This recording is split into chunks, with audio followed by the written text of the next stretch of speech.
Hello and welcome to another video. Today I want to show you one of my techniques that I use on a daily basis for editing images, and that's my dodge and burn technique.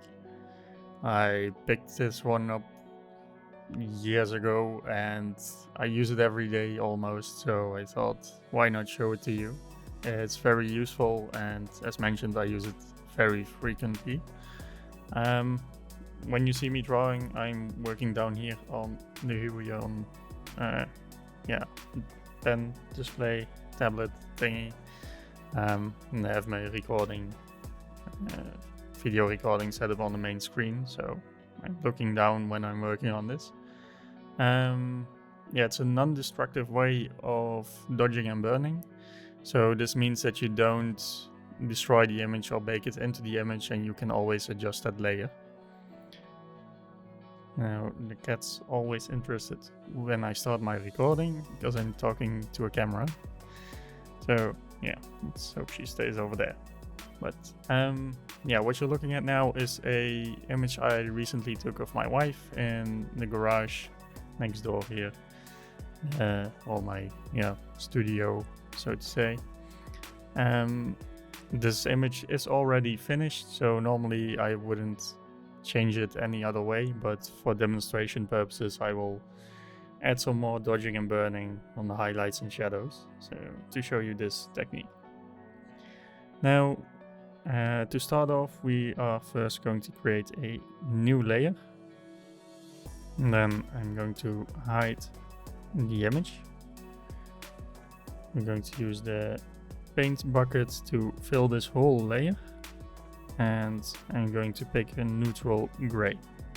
Now the color is at F, or 6 times F, or full white, so we're going to change that to 80 80 80, or as you can see on the RGB scale, or 128. That's the mid gray.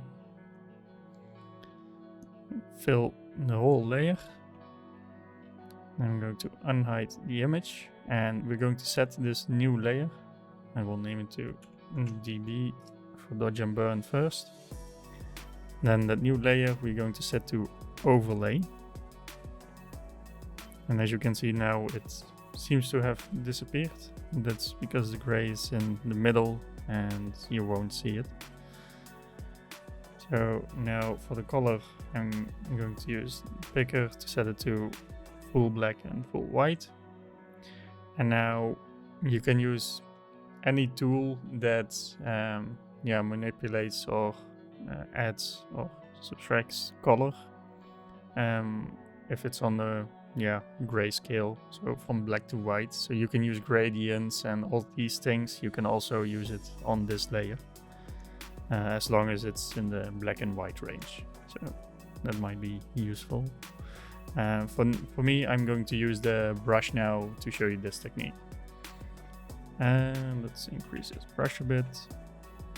So we are on black now, and we can use the black color to increase our shadows. Let's create a bit of darkness over here. Now you can really see the difference. I'm just painting in shadows at this moment. Let's do the same on this side to really make the center pop. And let's add some shadows over here, the edges.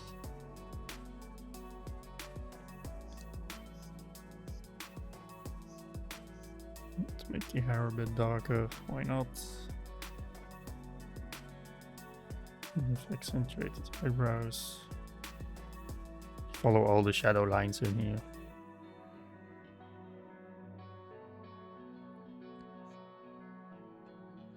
Now, once you're done with the blacks, I'm going to hit X, and you see the color change here. And now I'm going to use white to brush in the highlights.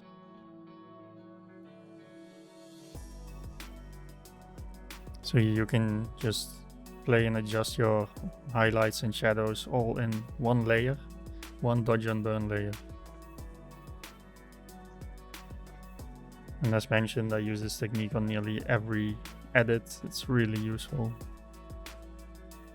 Let's increase the eyes a bit.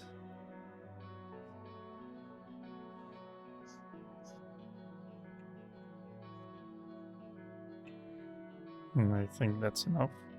Now, if you go too far, because when you keep applying it, it will go to full white, or with black, you can go to full black.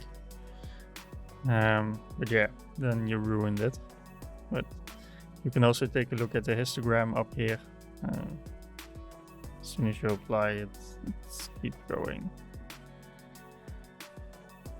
Let's undo those. And now with these layers, yeah, you can just turn it on and off. Now you see the difference which we applied in this one dodge and burn layer. And you can still play with the opacity of how much it will affect your image. That's the non-destructive part. It's on a separate layer. You can do with it whatever you want. You can delete it, duplicate it. It's not baked into the image. So this is what we started with, and this is after a little bit of dodging and burning. And that's the whole technique that I wanted to show you. Just short video about how I apply my dodge and burns in my professional edits for customers, for myself, and everything that I do. It's a very useful technique, very easy to apply to nearly every project, and if you do it in this way, non-destructive, you can always lessen the effects, remove it, or adjust it very quickly. So it's a good habit to get used to. Yeah, that was it. So I hope this is something new that I was able to show you, something that you're interested in. Definitely let me know in the comments below. Like the video if you liked it, subscribe if you want to see more of my future content. And for now, thank you very much for watching and have a nice day.